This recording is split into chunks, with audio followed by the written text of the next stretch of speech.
Number 10. The spotlight effect. You probably think that when you walk into a room with a coffee stain on your shirt, everyone is judging you. But that idea is wrong.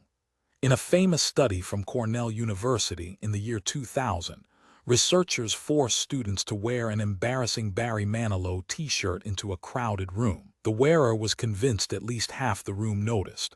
The actual number, less than 20%. Your brain acts like a camera permanently zoomed in on yourself. But down here in reality, everyone else is too busy worrying about their own coffee stains to notice yours. So go ahead and wear the weird hat. Nobody is looking. Number 9. The bystander effect. Your instinct probably tells you that if you suffer a medical emergency on the street, a crowded plaza is the safest place to be. That is complete nonsense. In 1968, researchers tested this by staging a fake emergency in a room. When a participant was alone, 70% of them helped. But when groups of 3 were tested, that help rate plummeted to just 40%. Everyone assumes someone else will take charge, leading to diffusion of responsibility. This explains why people ignore emergencies. If you ever need help in public, don't scream for help generally. Point directly at one person and command them to call 911. Number 8. The Barnum effect. You probably read your horoscope or took an online personality test today and thought, wow, this is so me. That is a total lie. In 1948, psychologist Bertram Forer gave his students a personality test, threw away their actual answers, and gave everyone the exact same description. It contained vague statements like, "You have a tendency to be critical of yourself." The students rated the accuracy a nearly perfect 4.3 out of 5. Your brain takes generic statements and fills in the blanks with your own memories.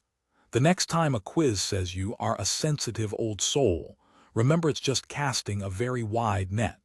Number 7. Cognitive dissonance. You probably think your brain is a logical machine that makes choices first, then experiences feelings about them. That is completely backwards. In 1957, researcher Leon Festinger forced people to turn wooden pegs for an hour, which was incredibly boring. Some were paid $1 to lie and say it was fun. Others were paid $20. Shockingly, the $1 group convinced themselves the task was actually fun. The $20 group knew it was boring but did it for the cash. Because $1 wasn't enough to justify the lie, their brains changed their actual belief to stop the discomfort. We don't change behavior for beliefs, we change beliefs to match behavior. Number 6. The decoy effect. You probably think that when you buy the large popcorn at the movies, you are making a rational decision based on value. That is an expensive illusion. In 1982, researchers proved that introducing a third, slightly worse option completely changes your preferences. If small is $3 and large is $7, you buy the small.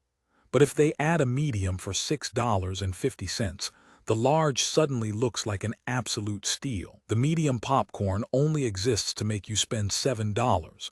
Apple does this with iPhones every year. Spot the decoy and save your hard-earned cash. Number 5. Loss aversion. You probably assume that finding a $100 bill feels just as good as losing a $100 bill feels bad. That is false. In 1979, Daniel Kahneman and Amos Tversky proved that the pain of losing something is mathematically twice as powerful as the pleasure of gaining it. Imagine a dog guarding a bone. It will fight twice as hard to protect the dirty bone it already has than it would to go fetch a fresh, juicy steak. This explains why you keep paying for subscriptions you never use. Your brain hates the idea of letting go more than it hates the steady drain on your bank account. Number 4. The Zeigarnik effect. You probably think your brain is best at remembering things that you have successfully finished and crossed off your list. It's the exact opposite. In 1927, researcher Bluma Zeigarnik noticed that restaurant waiters had perfect memory of unpaid bills, but forgot them the second the cash was paid. Unfinished tasks create a mental itch that stays active. It's like having 20 open browser tabs in your head, constantly eating up your background memory. Clickbait articles exploit this by cutting off stories before the end. To stop the itch, you have to close the loop and finish what you started. Number 3. Choice overload. You probably think that having more options in life is always better and makes you happier. That is a recipe for misery.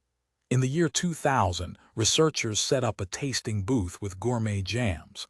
A display of 24 jams got more visitors, but only 3% bought anything. A display with only 6 jams sold to 30% of visitors.